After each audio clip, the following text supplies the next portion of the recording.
తక్కువ సమయంలో ఎక్కువ ఇన్ఫర్మేషన్ తెలుసుకోవడమే స్మార్ట్ పీపుల్ చేసే పని. న్యూస్ పేపర్ లాంటి క్లారిటీ, న్యూస్ ఛానల్స్ కంటే క్వాలిటీ. ఏంటి ఇంకేంటి? 4 Sides TV app download it. నమస్తే, వెల్కమ్ టు న్యూస్ ప్లేస్. నేను శ్రీలత. బులెటిన్ల ముందుగా హెడ్లైన్స్ చూద్దాం. ఈడీ కార్యాలయానికి చేరుకున్న కేటీఆర్, మాజీ మంత్రిని విచారిస్తున్న అధికారులు.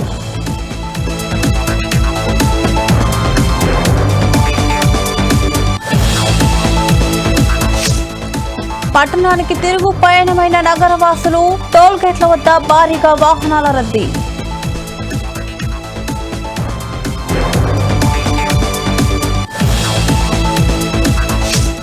మత సామ్రాజ్యానికి నిదర్శనంగా నెల్లూరు వాసులు, నాగులపాడు సంక్రాంతి వేడుకల్లో పాల్గొన్న ముస్లింలు.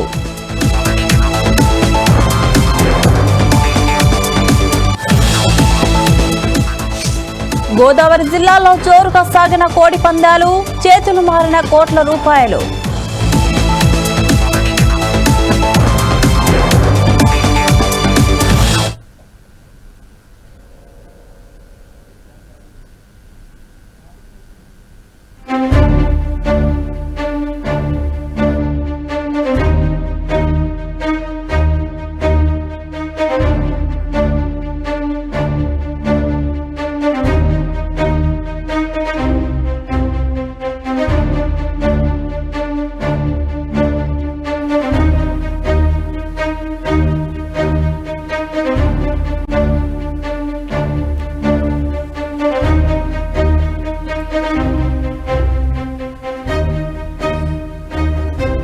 హైదరాబాద్ లోని బషీర్బాగ్ ఈడీ కార్యాలయంలో కేటీఆర్ విచారణకు హాజరయ్యారు. అధికారులు కేటీఆర్ ను విచారిస్తున్నారు. అంతకుముందు ఈడీ ఆఫీస్ వద్ద ఉద్రిక్తత పరిస్థితులు నెలకొన్నాయి. ఫార్ములా ఈ రేస్ కేసులో కేటీఆర్ విచారణకు హాజరైన నేపథ్యంలో ఈడీ ఆఫీస్ కు భారీ ఎత్తున బీఆర్ఎస్ నేతలు, కార్యకర్తలు చేరుకున్నారు. వారిని పోలీసులు అడ్డుకోవడంతో తోపులాట జరిగింది. దీంతో బీఆర్ఎస్ కార్యకర్తలను పోలీసులు అరెస్ట్ చేశారు.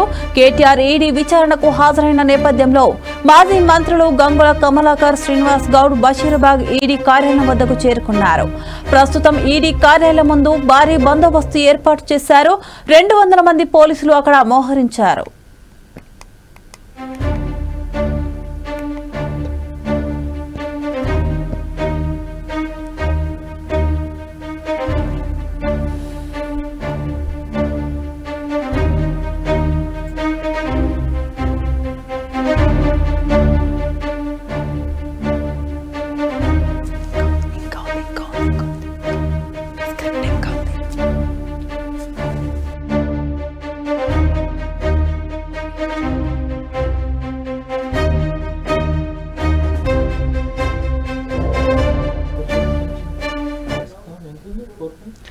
ముందస్తు జాగ్రత్తలో భాగంగా బాష్పవాయువు, వాటర్ కెనాన్ల వాహనాలను కూడా పోలీసులు ఏర్పాటు చేశారు. ఏసీబీ నమోదు చేసిన ఎఫ్ఐఆర్ ఆధారంగా ఈసీఐఆర్ నమోదు చేసింది. అయితే జనవరి 7వ తేదీ ఈడీ విచారణకు కేటీఆర్ హాజరవ్వాల్సి ఉంది. ఈ నేపథ్యంలో ఏసీబీ కేసును కొట్టివేయాలని దాఖలు చేసిన క్వాష్ పిటిషన్ పై హైకోర్టు తీర్పును రిజర్వ్ చేసింది. ఆ తీర్పు వచ్చే వరకు అవకాశం ఇవ్వాలని కేటీఆర్ కోరారు. దీంతో 16న విచారణకు హాజరు కావాలంటూ ఈడీ అధికారులు కేటీఆర్ కు నోటీసులు ఇచ్చారు. ఈ క్రమంలో కేటీఆర్ విచారణకు హాజరయ్యారు. ఈ కేసులో ఇప్పటికే అరవింద్ కుమార్, బిఎల్ఎన్ రెడ్డిలను ఈడీ విచారించింది. వారు ఇచ్చిన వాంగ్మూలం ప్రకారం ఈడీ అధికారులు ప్రచారం ముమ్మరం చేశారు. దీనిపై మరింత సమాచారం మా ఇన్పుట్ ఎడిటర్ రాములు అందిస్తారు. రాములు, చెప్పండి. శ్రీలత, ముఖ్యంగా హైదరాబాద్ లోని బషీర్బాగ్ ఈడీ కార్యాలయంలో కేటీఆర్ విచారణకు హాజరయ్యారు. అధికారులు కేటీఆర్ ను విచారిస్తున్నారు. దాదాపు 10 గంటలకైతే KTR ACB office, ED office కు రావడం జరిగింది. అంతకు ముందు ఈడీ ఆఫీస్ వద్ద కొద్దిగా ఉద్రిక్త పరిస్థితులు కూడా నెలకొన్నాయని చెప్పుకోవచ్చు.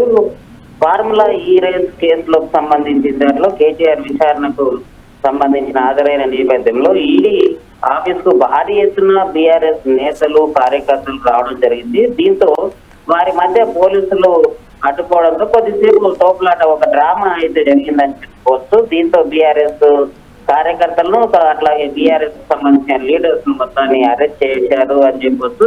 కేటీఆర్ ఈడీ విచారణకు హాజరైన నేపథ్యంలో మాజీ మంత్రులు గంగుల కమలాకర్, అట్లాగే శ్రీనివాస్ గౌడ్ బషీర్బాగ్ ఈడీ ఆఫీసు కార్యాలయం చేస్తున్నారని చెప్పొచ్చు. ఈ ప్రస్తుతం ఈ సంబంధించిన ఈడీ కార్యాలయం ముందు భారీ బందోబస్తును కూడా పోలీసులు ఏర్పాటు చేశారని చెప్పొచ్చు. దీనికి ఎందుకంటే కేటీఆర్ కి సంబంధించిన విషయంలో ఈ ఈడీ విచారణ జరుగుతున్న నేపథ్యంలో ఏదైనా జరిగితే, ఒకవేళ అరెస్ట్ జరిగితే గొడవ జరిగే ప్రమాదం ఉంది ఎక్కడికెక్కడ. అందుకే పోలీస్ యంత్రాంగం కట్టుదిట్టమైన ఏర్పాట్లు చేసిందని చెప్పుకోవచ్చు. అట్లా బీఆర్ఎస్ నేతలు కార్యకర్తలకు సంబంధించింది ఎక్కడికక్కడ అరెస్టులు కూడా చేస్తున్నారని చెప్పొచ్చు శ్రీలత. ముఖ్యంగా అంటే ఏదైతే బీఆర్ఎస్ కు సంబంధించిన కార్యకర్తలను పోలీసులకు అరెస్ట్ చేసిన నేపథ్యంలో కేటీఆర్ ఈడీ విచారణ హాజరైన నేపథ్యంలో ఈ మొత్తానికి సంబంధించిన తెలంగాణలోని ముఖ్యంగా హైదరాబాద్ లోని ముఖ్య నాయకులందరినీ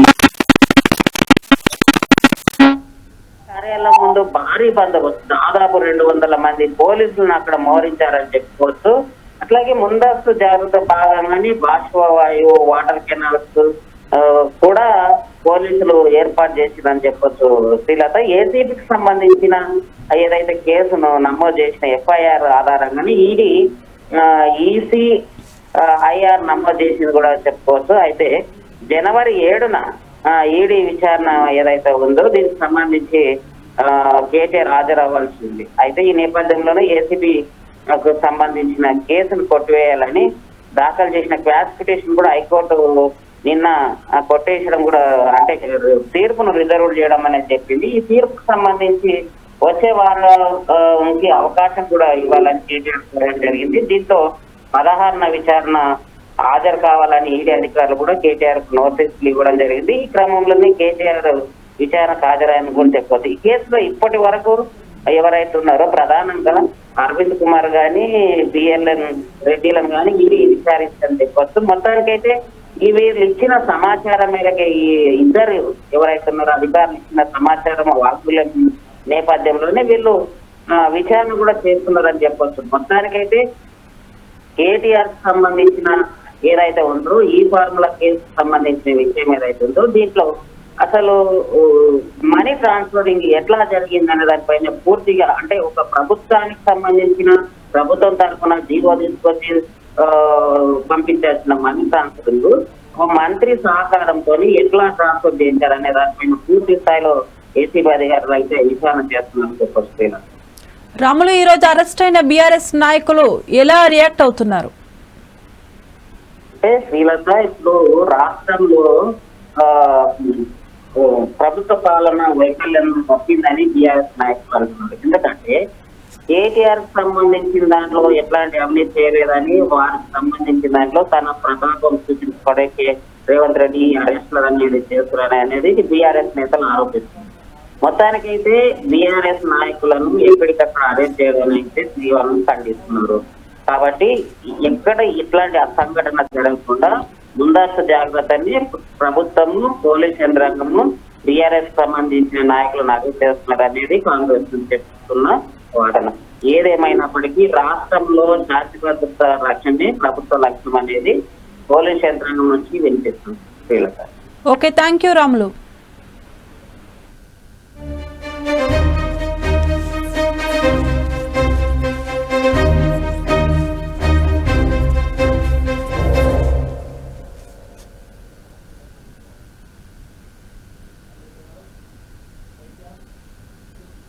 బాలీవుడ్ నటుడు సైఫ్ అలీ ఖాన్పై ఇవాళ దాడి జరిగింది.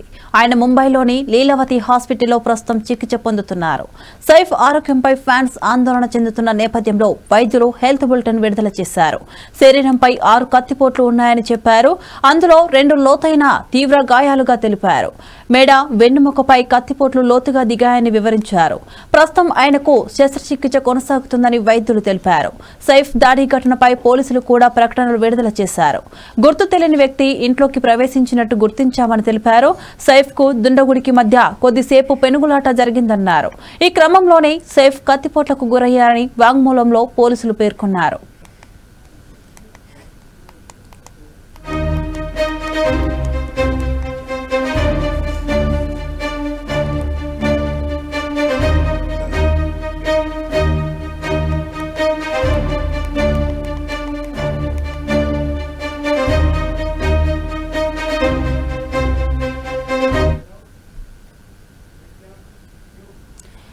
ఏపీలో సంక్రాంతి పండుగ అనగానే ముందుగా గుర్తొచ్చేది ఉమ్మడి పశ్చిమ గోదావరి జిల్లాలో. ఎందుకంటే ఇక్కడ కోడి పందాలు చాలా ఫేమస్. అయితే రాష్ట్ర వ్యాప్తంగా 3 రోజుల పాటు జరిగిన పందాల్లో 2,000 కోట్లు చేతులు మారినట్లు సమాచారం. ఇందులో భోగి రోజు 350 కోట్లు, సంక్రాంతి పండుగ సందడిని డబుల్ చేస్తూ రెండో రోజు 600 కోట్లు, కనుమ రోజు ఏకంగా 1000 కోట్ల పందాలు జరిగినట్లు తెలుస్తోంది. పశ్చిమ గోదావరి జిల్లాలో కోడి కూత కోటి దాటింది. ఒక్క పందెం రికార్డు స్థాయిలో 1,25 లక్షలు పలికింది. ఏలూరుకు చెందిన రసంగి, గుడివాడకు చెందిన నెమలి రెండు తలపడ్డాయి. నువ్వా నేనా అన్నట్టు తొలి 2 రౌండ్లో దీటుగా నిలబడ్డాయి. 3వ రౌండ్లో రసంగిని నెమలి గాయపరిచింది. గాయం లోతుగా కావడంతో కుప్పకూలిపోయింది. నెమలి విజేత ప్రభాకర్ 1,25 లక్షల పందెం దక్కించుకున్నారు.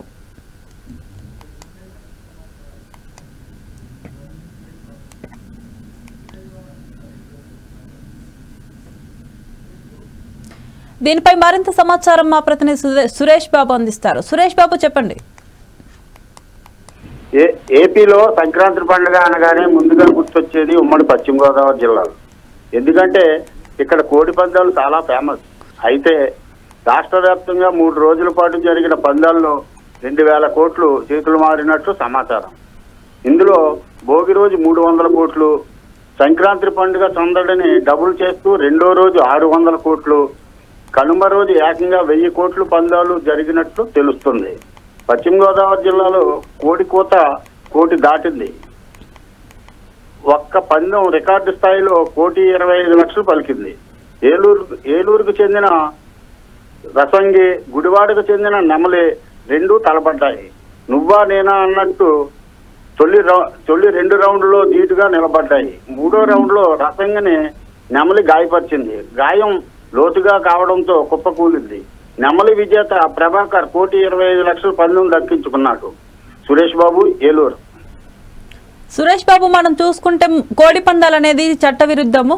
బట్ అక్కడ ఇంత పెద్ద మొత్తంలో కోడి పందాలు జరుగుతున్నప్పుడు అక్కడ పోలీసులు ఏం రియాక్ట్ అవ్వలేదా? ప్రతి రాజకీయ నాయకుడు ఒక బరిలో దిగాలి అంటే ఆ రాజకీయ నాయకుడికి ₹1,00,000 చెల్లించవలసిందే అని డిమాండ్ చేయడంతో ₹1,00,000 చెల్లించి రాజకీయ నాయకుడికి ఆ బరిలోకి దిగారు. అందుకు ప్రేక్షక పాత్ర వహించారు పోలీసులు. Okay, thank you Suresh Babu.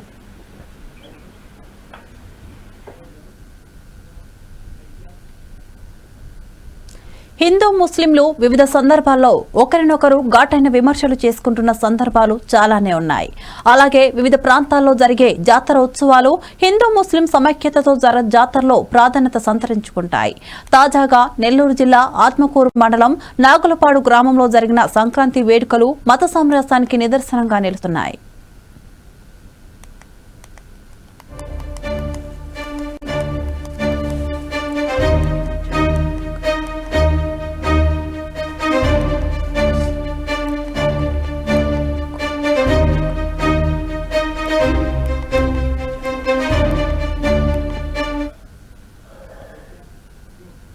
Simhadri Appanna ఆలయంలో గజేంద్ర మోక్షం ఉత్సవం కన్నుల పండుగగా జరిగింది.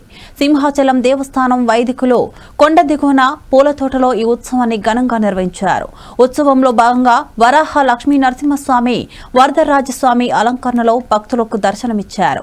స్వామిని కన్నులారా తిలకించి భక్తులు పరవశించారు. ముందుగా స్వామి ఉత్సవమూర్తి గోవిందరాజు స్వామికి వరదరాజు స్వామిగా అలంకరించి సాయంత్రం సింహగిరి నుంచి మొట్ల మార్గం ద్వారా కొండ దిగువనకు తీసుకొచ్చారు. తొలిపావంచ వద్దకు చేరుకున్న స్వామికి అడవిహారం గ్రామస్తులు, దేవస్థానం అధికారులు ఘనంగా స్వాగతం పలికారు.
ఢిల్లీ నుండి సీఎం రేవంత్ రెడ్డి మీడియాతో మాట్లాడుతున్నారు. లైవ్ లో చూద్దాం.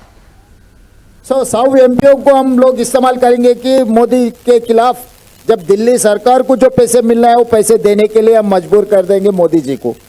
जो राज्य सरकार को जो पैसे मिलना है केंद्र सरकार से वो हक है, वो हक मांगने के लिए हम राहुल जी के नेतृत्व में हम लोकसभा में लड़ेंगे मोदी के खिलाफ, वहाँ से भी पैसे लाएंगे।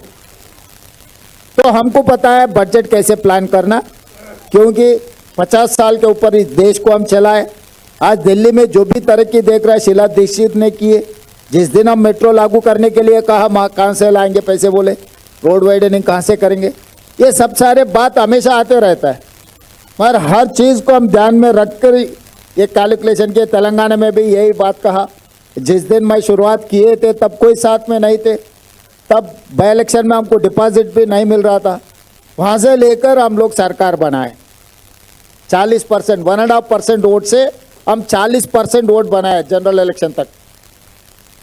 तो इसीलिए दिल्ली में भी लोग अभी सोचने का वक्त आए।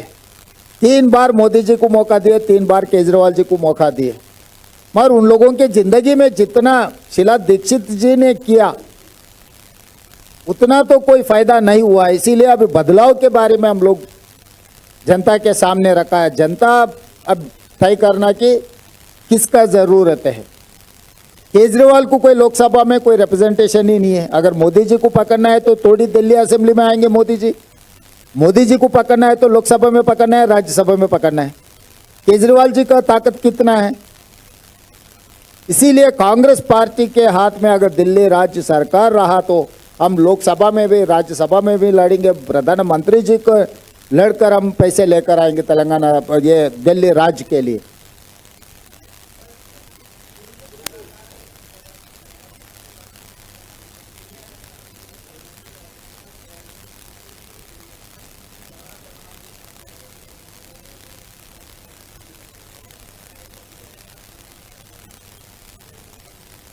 इसमें बोलने का कुछ नहीं है। जिसका जिसका राय सब जनता के सामने रखा है, अभी बोलने का जिम्मेदारी जनता के है। हम पार्टी कोई चुनाव लड़ने वाले, वो इंडिया गठबंधन है। अब नेशनल इलेक्शन में इंडिया गठबंधन है। जब राज्य के इलेक्शन है लोकल कंडीशंस पे हम लोग तय करेंगे।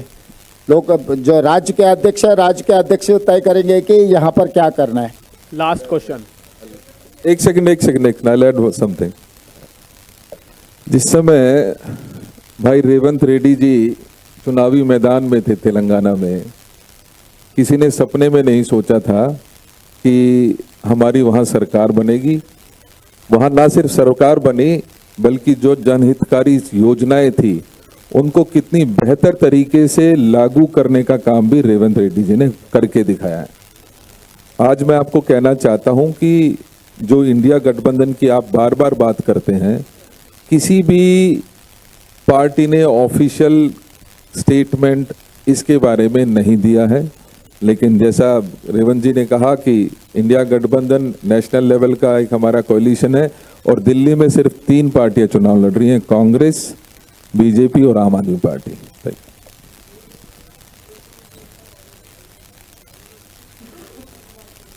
है सर, देखिए वो डिटेलिंग हम सारी जो हमारा मैनिफेस्टो है उसमें आपको उपलब्ध है, लेकिन इसमें हर गरीब परिवार शामिल होगा।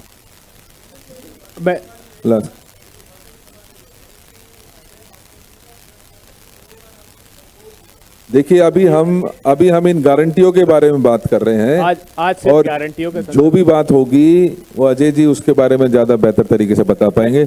अब मैं चाहूंगा कि दानिश अबरार जी जो सेक्रेटरी हैं हमारे, वो आप सभी का धन्यवाद करें। आदरणीय तेलंगाना मुख्यमंत्री रेवंत रेड्डी साहब, यहाँ के एआईसीसी प्रभारी काजी निजामुद्दीन जी,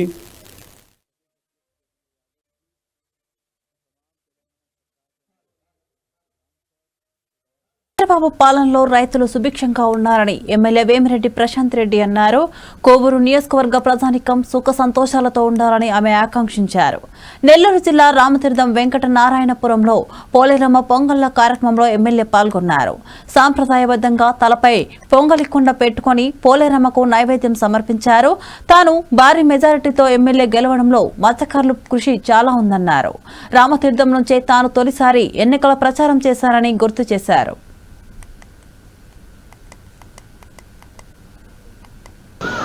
కనుమ పండుగ సందర్భంగా సంక్రాంతి పండుగల్లో కనుమ పండుగ ఎంతో ముఖ్యమైనది. ఈరోజు కనుమ పండుగ సందర్భంగా ఈ ఊరికి రావడం జరిగింది. ఈ ఊర్లో ఇక్కడ పోలేరమ్మ తల్లికి పొంగళ్ళు పెట్టుకుంటూ ఇక్కడి నుంచి పెద్ద కాపులు వచ్చి నన్ను పిలవడం జరిగింది. నేను నా ఎలక్షన్స్ క్యాంపెయినింగ్ అప్పుడు మొట్టమొదట ఇక్కడి నుంచే మొదలు పెట్టాను. ఈ గ్రామస్తులందరూ నా మీద, ఇక్కడ ఉన్న మత్స్యకార సోదర సోదరీమణులైతేనేమి, మిగిలిన వాళ్ళైతేనేమి అందరూ కూడా నా మీద ఎంతో అభిమానం చూపి నేను అత్యంత మెజారిటీతో కోవూరు నియోజకవర్గం నుంచి గెలుపడానికి మీరందరూ దాంట్లో కుటుంబ సభ్యుల వల్లే పనిచేశారు. కాబట్టి వాళ్ళ కోరిక మీదకి ఈరోజు నాకు చాలా ముఖ్యమైన పని ఉన్నా వీళ్ళ అభిమానం కోసం ఇక్కడికి రావడం జరిగింది.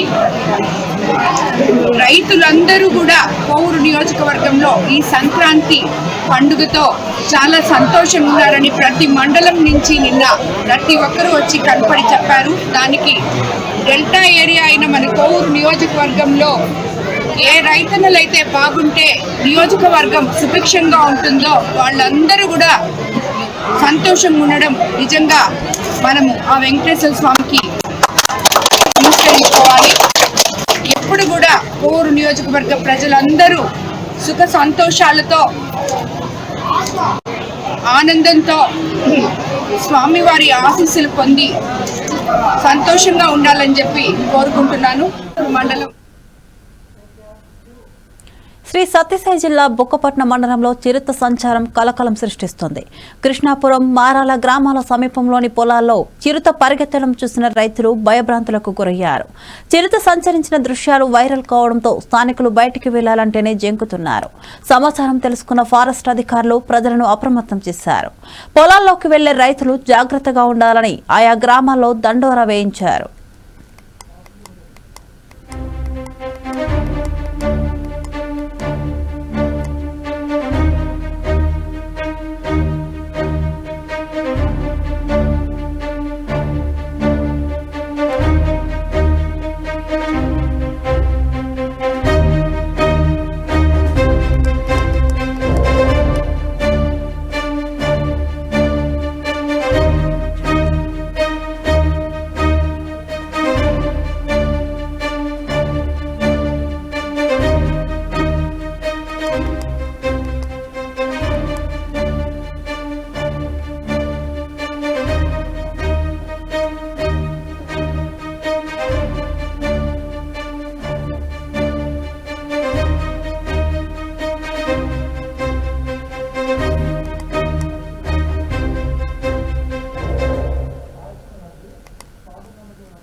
భువనగిరి బైపాస్ రోడ్లో రోడ్డు ప్రమాదం జరిగింది. వరంగల్ నుంచి హైదరాబాద్ వైపు వెళ్తున్న కారు ఆగి ఉన్న లారీని వెనుక నుంచి అతి వేగంగా వెళ్లి ఢీకొట్టింది.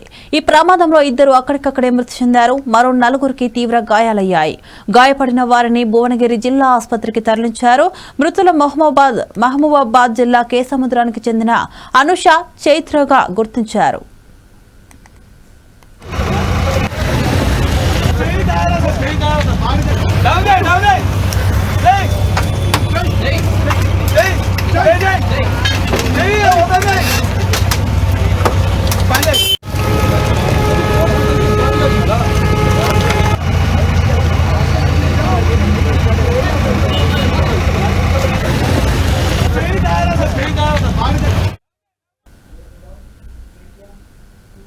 Heavy bulletin updates. Keep watching 4 Sides TV.